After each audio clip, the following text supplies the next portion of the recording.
ግን የምነግራችሁ አንድ ቀን ባየነው ነገር ሁሉ ሰውን የመጨረሻ ማንነቱ ነው ብሎ መደምደም ይሄ ነው። ከሰው ጋር አላኖርንም ያለ ሰውም እንዳይመለስ ያደረግነው ለዚህ ነው።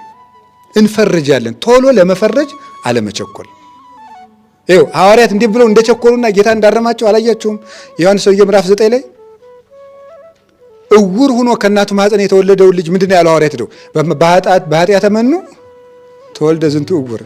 ይሄ እውር ይሁላችሁ፣ ይሄ እውር ምን ሆኖ ነው እውር የሆነ ብለው እኮ አይደለም የጠየቁት። ምንድነው ያሉት? በማን ኃጢአት ነው ብለው ነው የጠየቁት። እውር ሆኖ ስለተወለደ ምንድነው ያደረጉት? ወይ የራሱ ኃጢአት ነው ወይ የዘመዶቹ ኃጢአት ነው ብለው ፈረጁት። ጌታ ግን እሱም አልበደል እናት አባቱም አልበደሉ አረማቸው።